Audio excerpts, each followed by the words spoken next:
What is Bitcoin from an institutional perspective? What role does it play? Yeah, I think there are two ways to answer that question. The first way would be to talk about it as an asset. You know, if you took Bitcoin and stripped the name from it and removed all the emotion that comes with the words Bitcoin or cryptocurrency and just looked at it as an asset, what does it have? It has high historical returns. It's literally the best performing asset of all times. It has relatively low correlations to both stocks and bonds. It's volatile and it's liquid. Now, you cover a lot of alternative space. If you can package together high returns, low correlations, volatility, and liquidity into a single wrapper, of course, many institutions want exposure to that. So you have to ask what was keeping them from accessing it. Part of it was new, and so you have to be a little bit skeptical of historical data, whether it will continue into the future.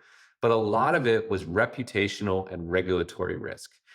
Almost every regulator around the world was skeptical of crypto until about 18 months ago. But we've seen massive progress, whether that's ETF launches, whether that's the SEC pulling back on lawsuits against the industry. Now we have countries that own Bitcoin as a strategic reserve. So we've removed that gating factor. And now institutions are able to look at this asset with high returns, low correlations, volatility, and liquidity and say, wow, adding 1 or 2% to my portfolio can really increase my risk adjusted return. So I think that is part of it. The other part of it, which is equally interesting, is it's just a really important technology, right? At the back end of what a blockchain creates, blockchain is the technology that underpins Bitcoin. Blockchains create, for the first time in history, the ability to own digital property and the ability to move digital property over the internet.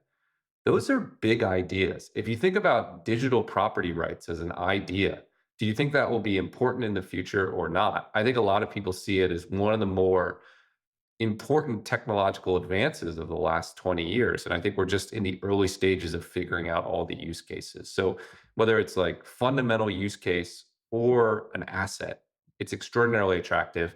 And every institution needs to have a view on it. Yeah, I think that broader case is easier for the traditional mindset to get their head around because it's a venture capital case. You either think Ethereum's going to be better than the existing technology or you don't. But I kind of feel like Bitcoin is a special case in itself because that's the inside the box bit. That's the medium that we're dealing with is being disrupted.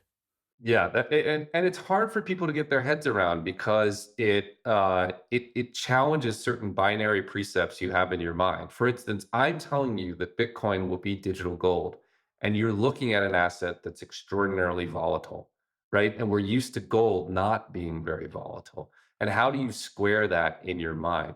How we've never seen a new store of value emerge into the world, right? That is not something that's happened in our lifetime. So this is a new thing that's happening. Now I can point to you the technological reasons why Bitcoin fills the same need as gold. I can talk about how it's tracing the arc and so slowly co-opting each piece of the value curve that it needs to. But it is a new a radical idea. And so I do think people have a hard time getting their head around Bitcoin and how to value it. I think there are ways to talk about it, but I do think it's challenging for people. So this is the problem with the institutional approach because everything, when you're an institution, you have to think in straight lines, in categories. And our discussion so far has ranged from Bitcoin being a venture capital play, which is like one extreme end of risk from a portfolio hmm perspective, right through to the store of value par excellence, gold, and people even use it for treasury as like a substitute for cash. And so immediately there's this conceptual problem. Where do you put it? How are the institutions that you're talking about, where are they bucketing it? Yeah, for the most part, if an institution has an alternative sleeve, and most institutions do, they consider Bitcoin a part of that alternative sleeve because it does have the characteristics of a traditional alternative asset, right? Low correlations, different return stream, different value drivers. What drives Bitcoin is different than what drives stocks and what drives bonds. And so most of them put that into that category.